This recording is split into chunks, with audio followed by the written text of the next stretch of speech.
There it is. We are live. Bone Nose Health, joined by Eric Malzone, a titan of the industry. I think that's safe to say. Eric, you're up there in Montana. How is the weather up in Montana today? It's perfect.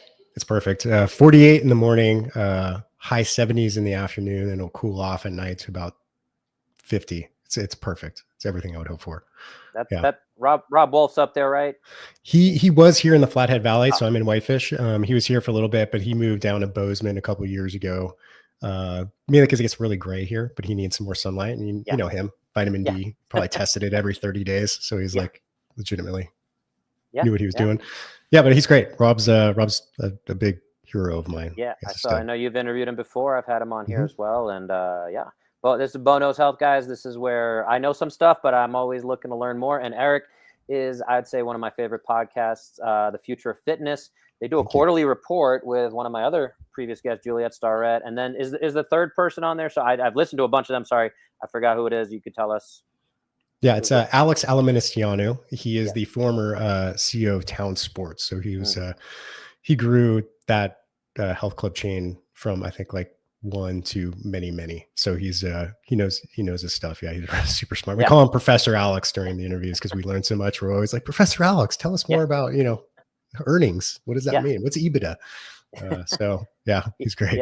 Yeah, but I really enjoy those. Again, it's quarterly reports on the last one. I just listened to a few is what's going on with the giants of the industry, the Lifetime Fitnesses, the Pelotons and all that, and looking at the quarterly earnings as well as just where the industry is going. And as Wayne Gretzky said, you gotta kind of stay ahead of that and see where the puck is. Don't go to where the puck is, go to where the puck is going.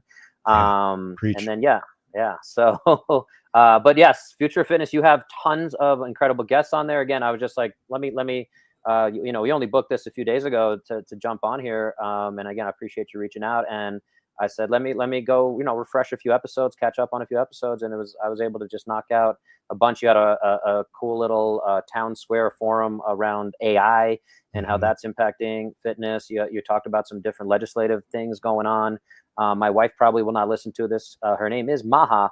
And she's not loving the political, overlay. And every time I hear it, it's weird to hear like the Maha movement. And I'm like, that's my wife. But yeah, she does not love the connection there politically. But outside of that, I'd love to get a little bit of takeaways, interviewing all these giants in the industry and everything you're talking about. What is the future of fitness? Where do you think we're going? Anything, how do we get to that puck ahead of where it is currently? Yeah. Wow. That's a question. Just a small nice little lob there to start. Softball. Yeah, softball. Thank you. Well, I think I have a relatively good answer for that. I've talked about this numerous times, but I do believe that the whole fitness industry, as we know it, is undergoing some sort of unconscious rebrand. And I've heard a lot of people try to. This is where I throw out: if you have a great name and I like it and I'll use it. Email me. I'll send you a $20 Starbucks card and a Podcast Collective hat, and I'll get full rights to the term. But it's undergoing some kind of rebrand. Now, I'll give Pete Moore from Integrity Square had a good name for it, like HALO. So it's an acronym that he uses, which is, don't butcher this, health, active lifestyle, and outdoors. So essentially what we're seeing and what we want as an industry, but I don't know if anyone else cares yet, is that we want to move to the forefront of preventative health. Mm-hmm.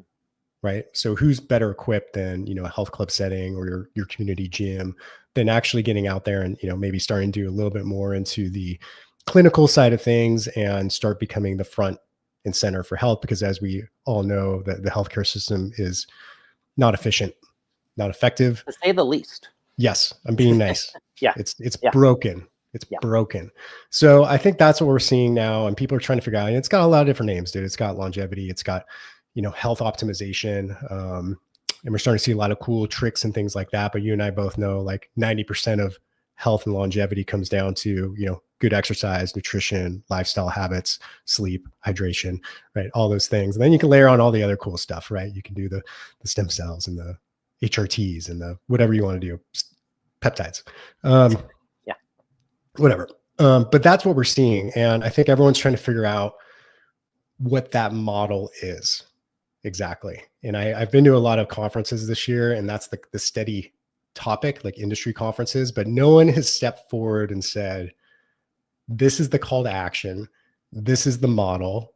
Everyone's figuring it out. Lifetime, as you know, Jeff Sweefel and Miura program, they're all doing great work there, bringing the clinical inside. So that's right now what I believe the fitness. We're no longer abs and fat loss.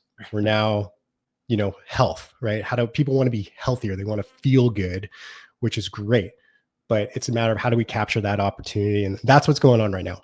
Yeah. And there's a couple other things from the business side as well, but I think that's the major trend. Yeah, thank you for I know it was an easy softball. And then, along that, I'm going to call out Lifetime actually here also, specifically, I know in Colorado, they started promoting DPTs, dynamic personal trainers. I don't know if you've seen this little controversy. No. So, dynamic personal trainers, as opposed to static personal trainers, first of all, I don't know why, but obviously they're trying to hone in on doctors of physical therapy, my people. And so it's a little egregious, and it's very much against certain laws, but there's just no one to call them out on it. And I know there's lawsuits in play, so I don't want to speak out of my britches in that regard. But anyway, I just want to call them out since we keep bringing up Lifetime. So Lifetime, if you're listening, anyone out there, stop your nonsense, Lifetime. DPTs, and I think ultimately, just how clearly do you have to try to manipulate the marketing of that, and that's the whole point of having those laws in place, is to not do that. But anyway, it's bad enough. You've been warned. Yeah, I'm coming for you. I have nothing to do there. But yeah, and then the other big things we talk about, right? You got GLP-1s, you got AI in the fitness space. You mentioned some business stuff going on. Again, you guys do a great job talking about that in those quarterly reports and in a few of your other episodes interspersed in. But do you think that the group fitness model is coming? You're mentioning this health aspect of things. I'm seeing some interesting trends of smaller clubs starting to integrate these things. I don't know. I'll kind of. I'm starting to tee this up in my own brain, but are you familiar with Osteo Strong as well? I'm not. Teach me. It's in my space, I get a lot of these older folks. You got hip fractures, osteoporosis, osteopenia with these aging populations. I believe Tony Robbins is I don't know if he owns half the company or is a huge investor, but basically it's a small little gym space targeted at improving bone health. And I don't know how it is as a business model. And they basically have 4 primary machines. I think they have some vibration plates and other things. And it's very pseudo personal training. I don't want to, again, throw different labels at it. And they're very clear to say we're not a medical piece of the puzzle. And they actually bring in every 6 months, the gold standard for measuring your bone health is DEXA scans. And so that's something, again, with our conversation, I'd love to know how, if you're seeing health clubs or anything, integrate some of these health pieces. But bone health seems to be a big thing that's going to impact folks as we get older. So Osteo Strong, basically the 4 machines, they're isometric, and they have a little iPad, and you're pressing the leg press, and it's saying you're putting 600 pounds of pressure, you're putting 700 pounds of pressure, and they're measuring that. They have a little protocol. You're doing that for 4 different machines. It's an interesting model. I send a lot of older, especially females, who have either already gotten diagnosed with osteoporosis, osteopenia, that way, as a very safe way to do it. When I'm seeing people out of my garage in one-on-one personal training, I'm basically creating some version of that for those older ladies when they're in that population. So anyway, I just wondering if you had heard of that, or if you think that those kind of group fitness models. I know there's the F45s, there's I heard you guys talking about the Yoga 6 and all those different kind of classes. It seems the spin bike classes have kind of fallen off. Would you say that's accurate? Yeah, boutique is having a hard time. Yeah. I would call that, categorize that as boutique. And I think to your point, whether it's the model, whether it's group or personal training, small group training, whatever it is, I think as we move forward into this area of getting into the forefront of health, a lot of it comes down to the point you just made of data, right? So digital health, and I'm going to credit Dr. Gloria Winters here. She's the Chief Health Officer at YMCA of North America. And she's got a vision, right? She's actually one of the few people I know who actually has a vision for how this whole thing can work. And she says, basically, if you're building a new house of healthcare, the base level, the foundation is digital health. So how do you actually show that what we're doing works? Yeah. You got to prove it, right? And that comes down to data, right? And tracking and seeing, So there's a lot of different ways. Obviously, there's wearable, there's testing, like you're talking about. There's a lot of different inputs for that data. Whoop here. Yeah, Whoop. I'm an Aura guy and a Garmin guy. I got them all. But I think that's the foundation of what we're looking for. And however that may be applied, really depends on the particular consumer. Some people are going to be motivated and get great results from going to a group class. Some people are going to want the personalization of their own trainer. Some people are going to love the vibe of small group training. Some people are going to want a Zumba dance class. Some people are going to want outdoor running clubs. Like whatever it is, the point is like the gym isn't really the center of things anymore. The consumer is, right? Yeah. So the consumer is the center of their own wheel of health, and how they in a gym is like a spoke on that wheel, because they're doing a lot of different things now, right? There's meditation apps, right? There's all kinds of nutritional services. There's the gym, of course. There's home fitness. There's all kinds of things. Rucking is a big trend. Rucking, BetterHelp, right? From a psychology standpoint and the mental health game. So there's a lot of different things going on, but I think the foundation of what we're trying to build here really comes down to data. Because if we can have the right data on each individual and we can prove that what we're doing is working, then we can revert that back to, I think everyone wants in our industry that at some point where like a doctor walks in and sits with their patient and they're like, well, I'm sick. I got this going on. Like, cool. We did some tests. Here's a prescription for exercise. That would be great, right? But how do you actually know if the exercise is working? You got to be able to like send that person off to, a personal trainer or to a gym setting or to whatever it may be, a physio, right? Who can also prescribe some good exercise plans on the back end, like, and show them that, when they come back, that they've lost body fat, their bone density is improved, their cholesterol is improved, their sleep has improved, all these things. So we got to build that infrastructure. And there's certain companies that have a right to win in that space. And I think that's the YMCAs and the Lifetimes and the Crunches and things like that. So I think that's kind of the fundamental piece overall. And you can go a lot of different ways with it, but that's critical. So yeah, again, with your unique insight and connection to all these, again, industry leaders and influencers, I guess my question is, and I think I phrased this or presented the same kind of question to Kelly and Juliet when I had them on here, is, do you think there's any hope of like all the top, you also mentioned you're going to some of these conferences, the NSCAs, now you're starting to get through the podcast space as well. You're getting Peter Attia and Huberman are probably the top two, I guess, of the space. And then you're getting all these kind of like, whatever second level guys, Rhonda Patrick's in that mix, all these different folks who are coming up with like, these are the things that we should be looking at. These are the things that matter a little bit. It sounds like, to your point, should we be tracking your EPA, DHA levels in your blood? Should we be looking at vitamin D, all this kind of stuff? A lot of it seems to be this deeper testing. But I guess the question becomes, where are we going to come? And now, again, for whatever it's worth, and you've covered this on your podcast a lot as well, this Make America Healthy Again movement. The president, I think this past week, they announced they're bringing back the presidential testing back from JFK days. Yeah. And, you're covering some of the different things, the Fit Act, was it? Fit Bill, all that kind of stuff. PHIT. Yeah. Yep. So all these different things going on, I guess the question becomes, is there hope that we're going to come up with, again, I come back to when I go down this path in the past of this Jack LaLanne of like, hey, he's the guy that we're like, we want to be like that guy. He can do 100 push-ups. I want to be able to do 100 push-ups.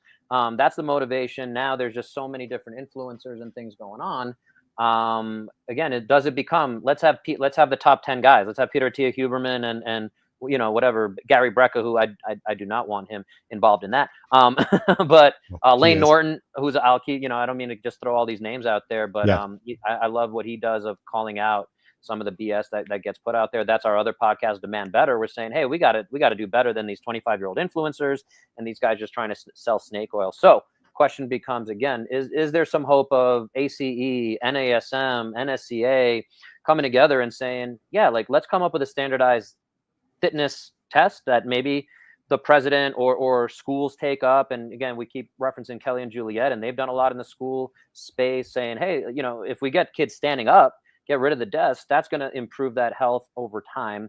So yeah, I guess summing it up, coming back to an actual question instead of me rambling, what do you think is there any hope for some kind of consensus, or are we just going to hope that most people listen to Attia and Huberman and hope that that's above, you know, the line of like tolerance and science and evidence that we want?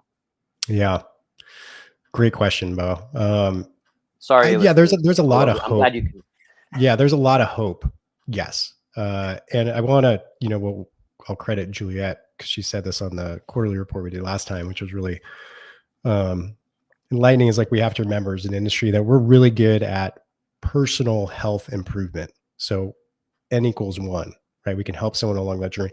Public health is a very different animal, right? Like, how do you work public health? Because that, you know, they're starting to talk about legislation and like, you know, getting them young. But I think the biggest thing that we can do, I'm not going to say write off the older generations because that's not fair. But focusing on, don't forget, you and I are in that. I know I'm writing myself off, dude. Yeah. I'm turning the corner. 50, not too long from now. So, the focusing on the youth, I think that's where everything's been lost, right? Is getting those ingrained habits and education at a very young age, I think is the best hope of what we can do. And if that comes with like a consolidated, you know, fitness exam, like physical education used to be, I don't know if you remember, but I actually had to like do things in physical education. I didn't like it until I actually became somewhat athletic. I was a chubby little kid, but you know, at first I didn't like it, right? I don't want to run 400 meters and, you know, have to be able to complete that in my physical education. So it was like, that's been lost. So I think there's a ton of hope because all we have to do is kind of go back to what physical education used to be and improve it with what we know now. So the model's already there. We've had it in the past. And if we focus on the youth, right, there's a lot of different things that happen. Obviously, as they age, right, they start having families and where that lifestyle starts to, you know, get passed on, and maybe they affect their parents and their lives as well. And that kind of goes upstream. So I think the model is there, dude. And I just think we have to get back to basics, and somewhere it got lost. It's just fundamentals, right? And one of the things that I've said this numerous times, and I know a lot of other people, we just have to be very careful as a fitness industry, and especially with all these, you know, consumer wellness influencers, like all the people you just named. We're making it real complicated, dude. Super complicated, right? And people will nerd out on it. And one of the things I noticed when I go to these industry events, the one I was at last was the Athletech Innovation Summit.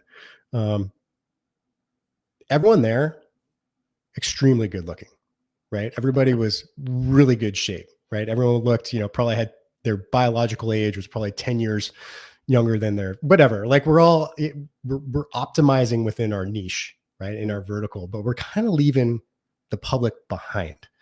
And that gap is growing. And whether that's be, you know, a wealth of knowledge like people in our industry have, or wealth of money, so they have better access to these things, like there's a gap happening, and it is very much socioeconomic. I mean, you can't deny that a lot of like health challenges happen more in lower socioeconomic classes.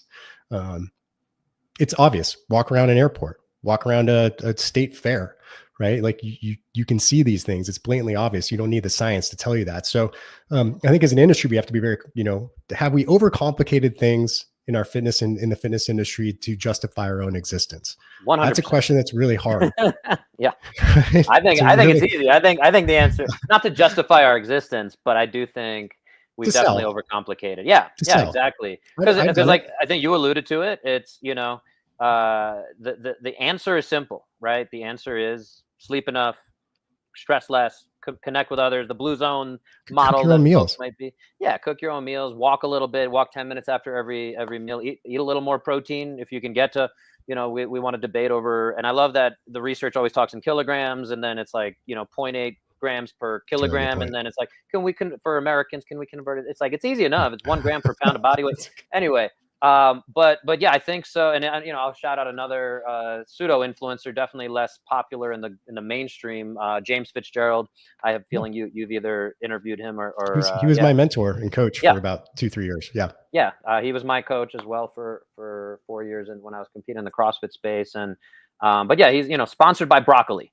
That's you know, like hashtag broccoli, guys. Like, we need to eat more broccoli. And I was at one of his courses in Arizona there, and I was staying with friends, and they, they're super healthy, and she's a triathlete that they took one of the CCP courses with me, and she made me this really fancy, like, super grains and greens shake, and he's like, did you already do like a 2-hour exercise? He saw the shake, and he's like, what are you doing to justify that, like, 5,000 calorie shake that she just gave you? Like, you better do this. Bottom line is we got to keep things simple. Calories in, calories out. We can certainly debate it there, but simple stuff in terms of weight loss, simple stuff.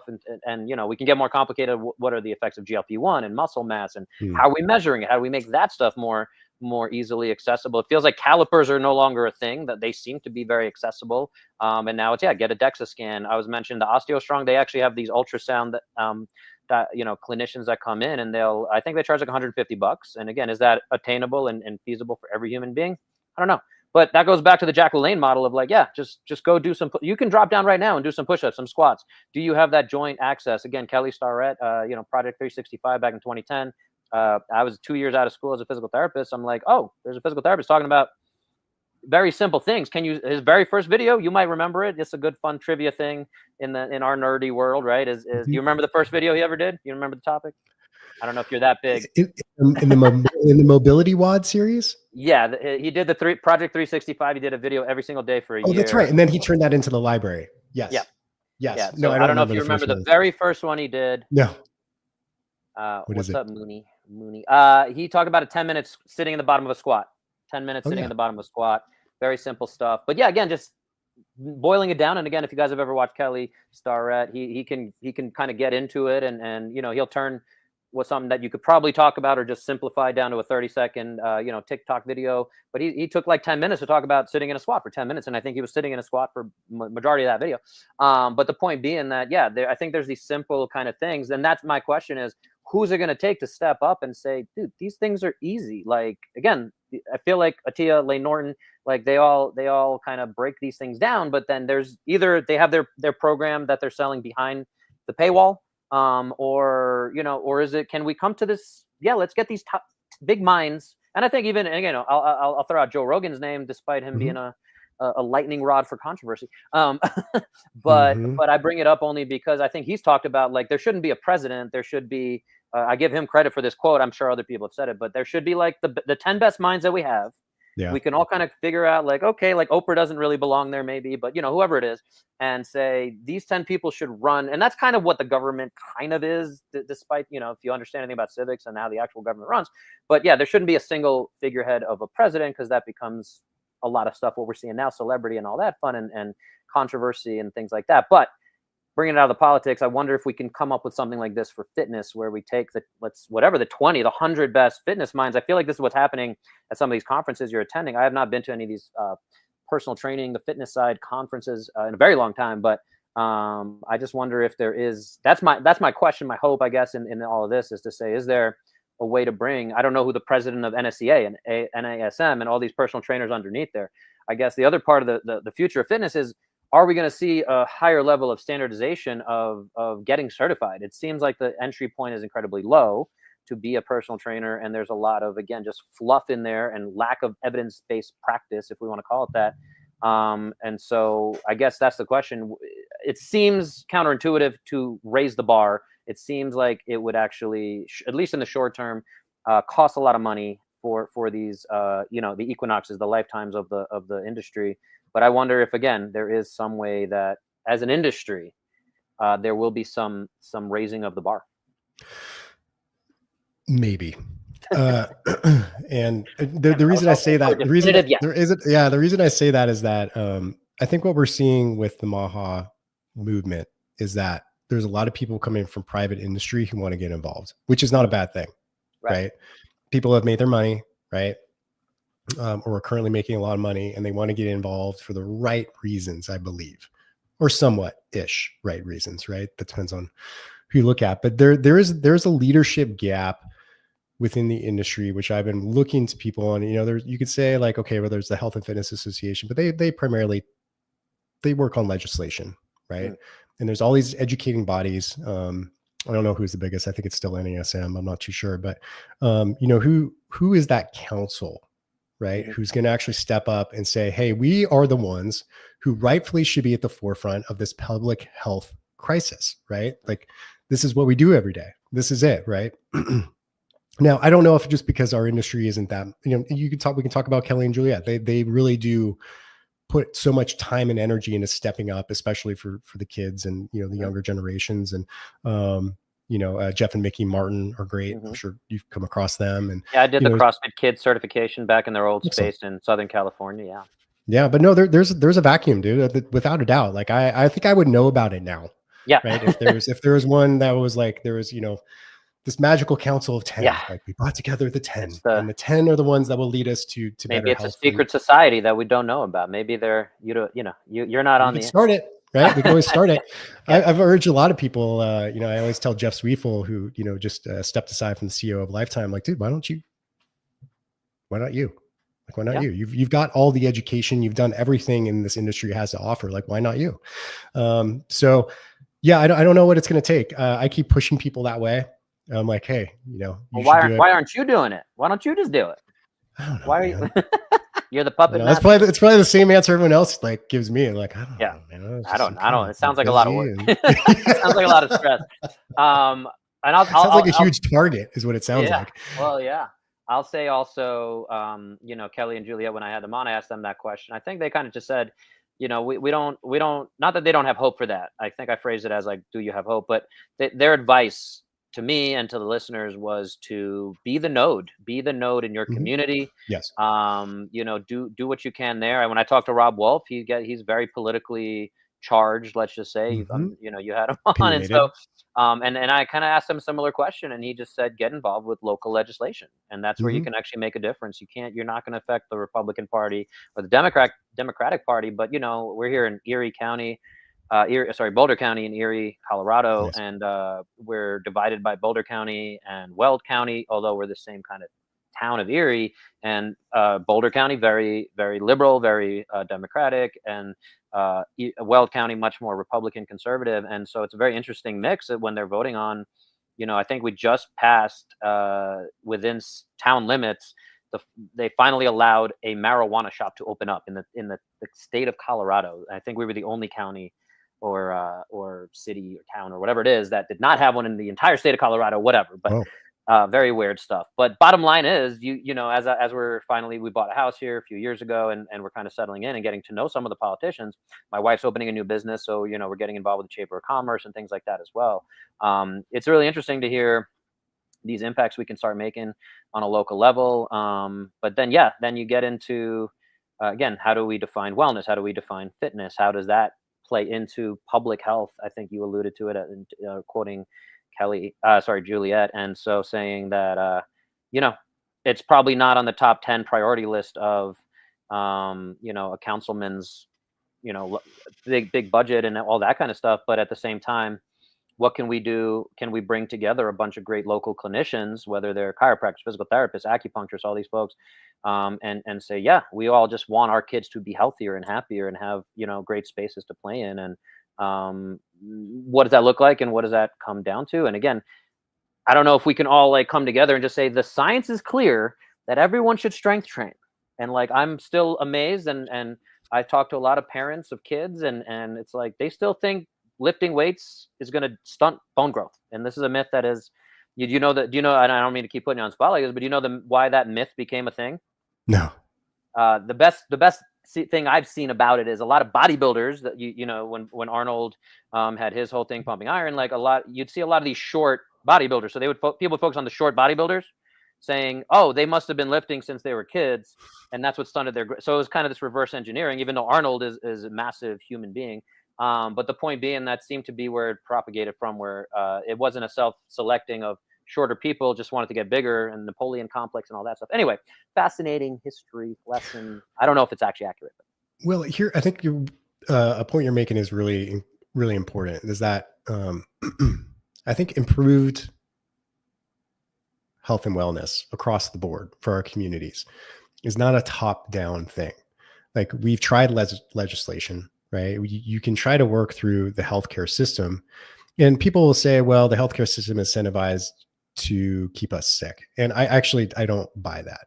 I think the healthcare system is incentivized to be profitable, right? And they're not evil. I mean, some of them are maybe, but they're not senior evil. Like, we want to keep everyone sick. No, they just want to be profitable.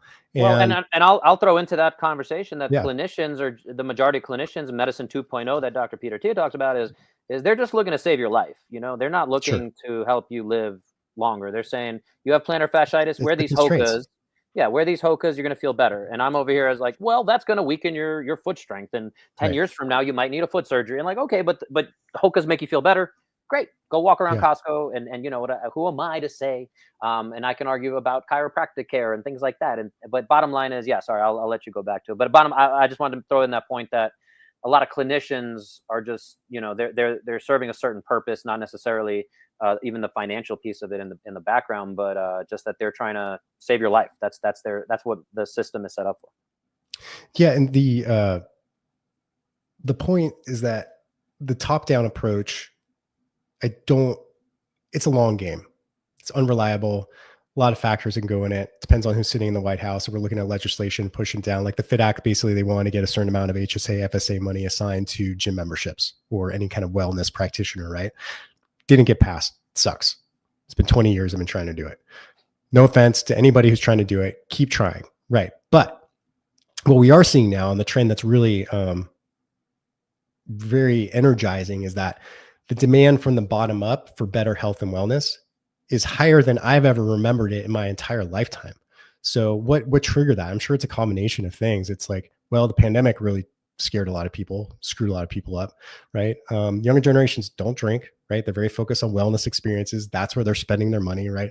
Like the wellness CPG category, so consumer products and goods, like it's a big industry. People are spending a ton of money on, I don't know, seaweed noodles, right? Like it's incredible that people are spending this much money and focusing on such a young age.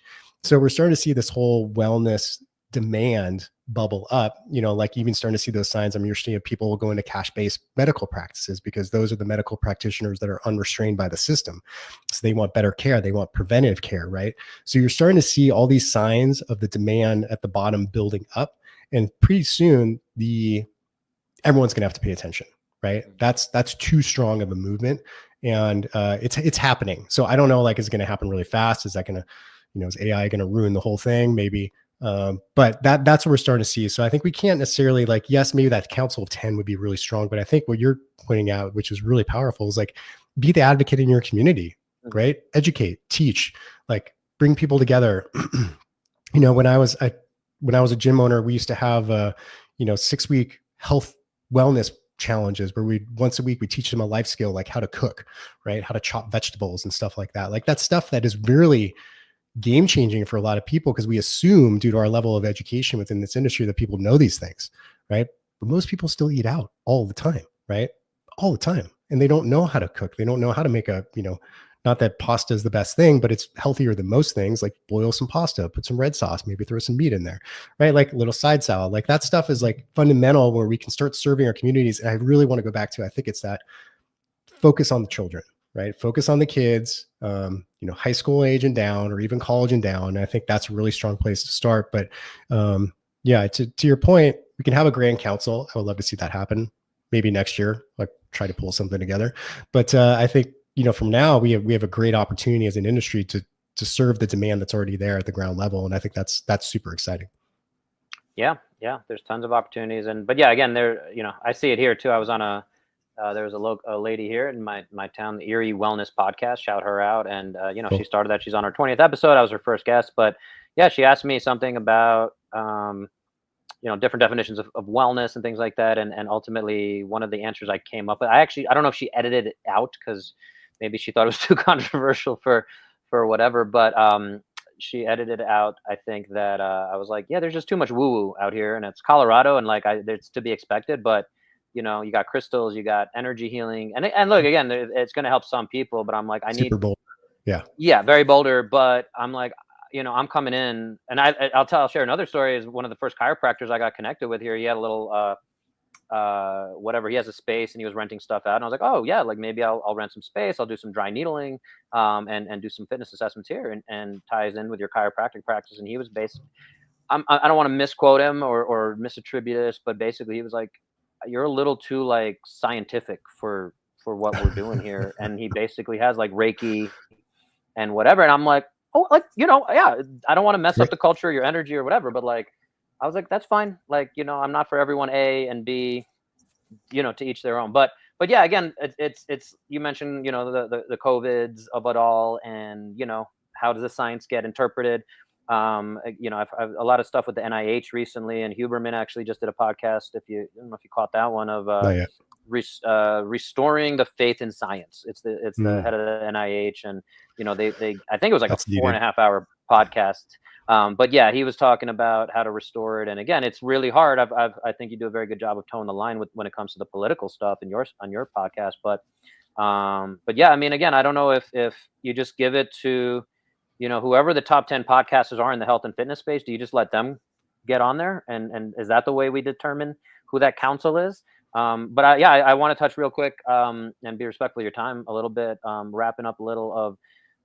You have your podcast collective. Tell us a little bit about that, A, and then B, I think I have a health question in there, but tell us a little bit about the podcast collective, why you started it. Yeah.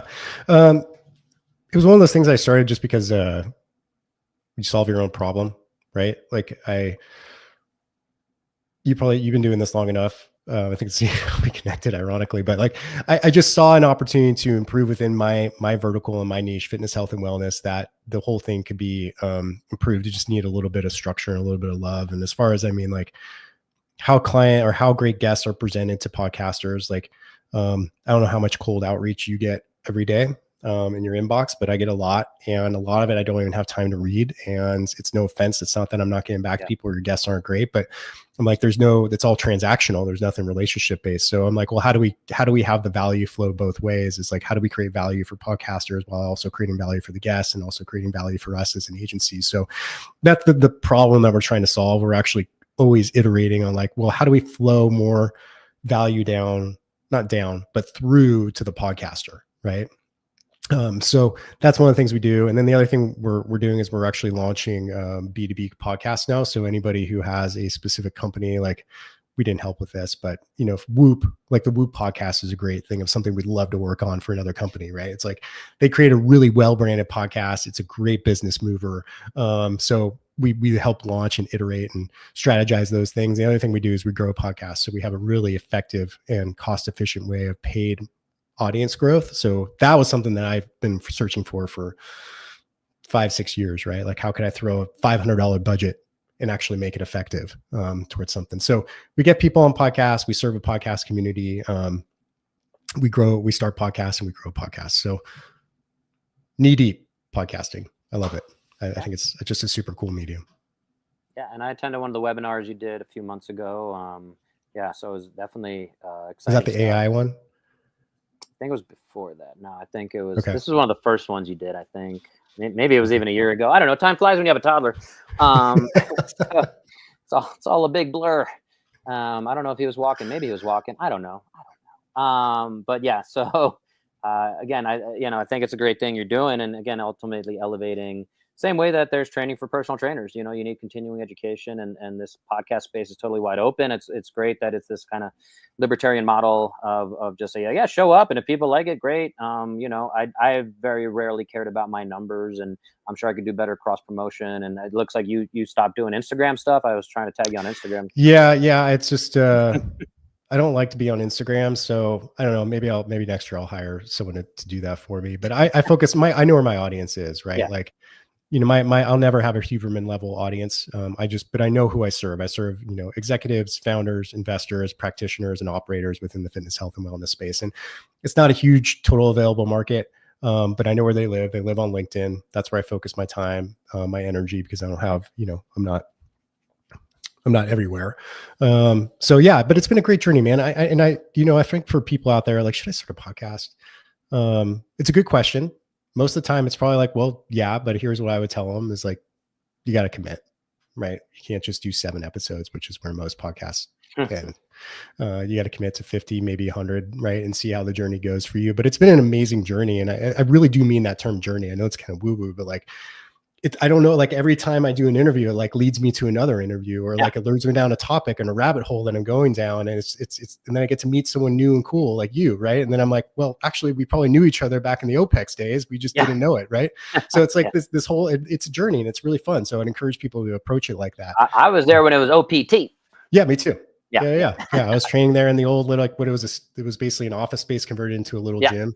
Were you at the 20? Who's the monster guy who like absolutely broke Danny? the road? Yes. Danny. Yeah.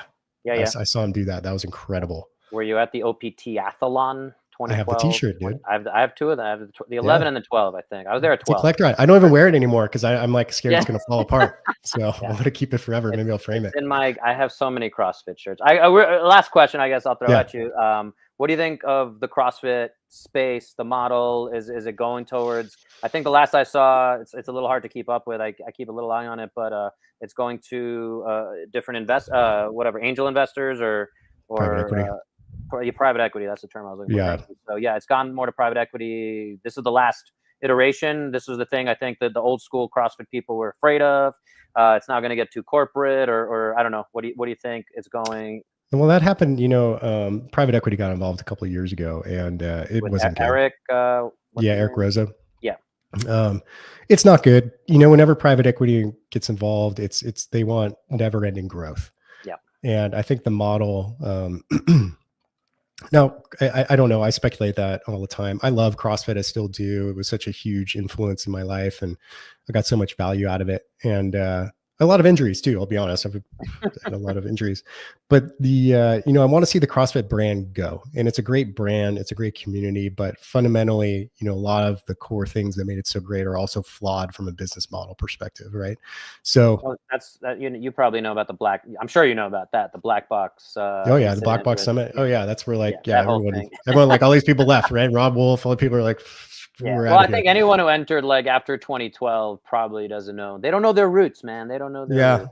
But, So I'm not super optimistic about the future of CrossFit. I'll just be honest. I like to see it succeed, but I just don't see a strong, unless they sell it off piece by piece. Like I would say, what if they sold the games to High Rocks, right? Right. And they sold the affiliate model to, someone else who knows how to grow an affiliate model, and then the education to, NASM, because that's the components of the company, right? It's like, they have the affiliates, they have the education, they have the games, and the games are always in a conflict to the affiliates because the affiliates were preaching, community health, but then they wanted these uber, competitive. They want to be the games athletes as well, which means you have to train 5 hours a day, which is not healthy. And it was just like this big contradictory swirl of messaging.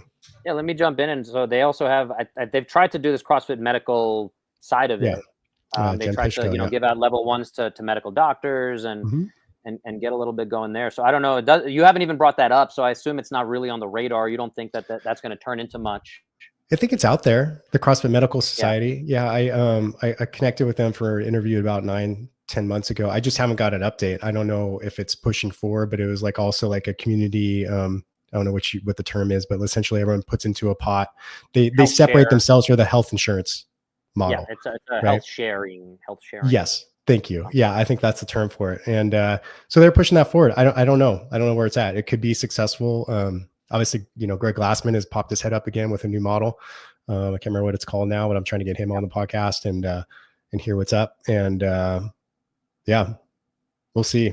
It's a tough one, man. It's a tough one. CrossFit's a tough one. Yeah.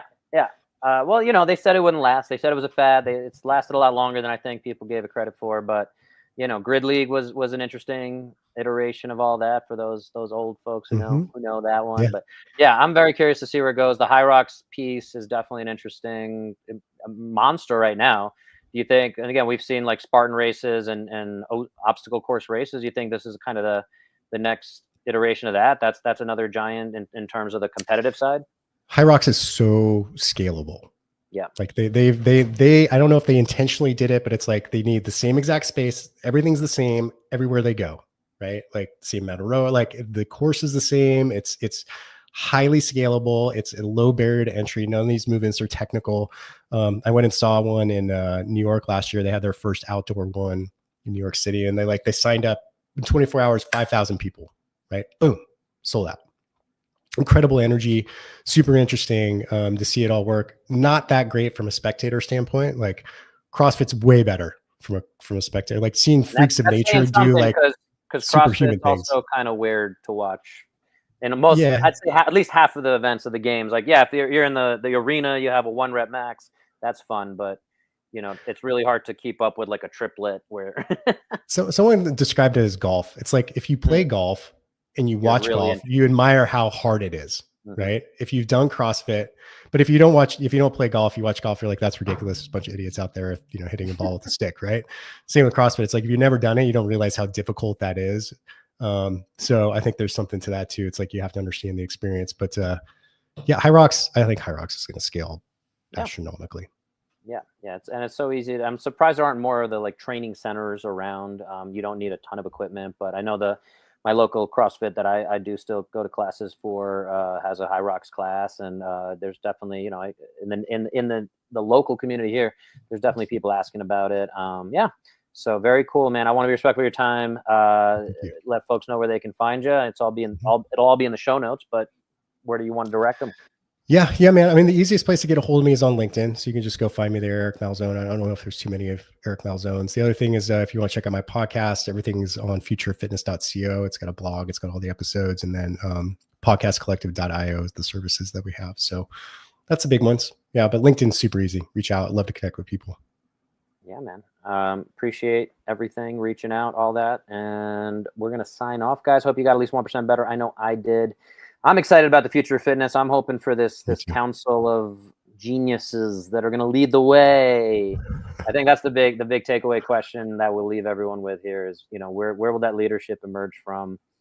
Let's be hopeful. I think that's the takeaway. If you have suggestions, email me. I want to hear it.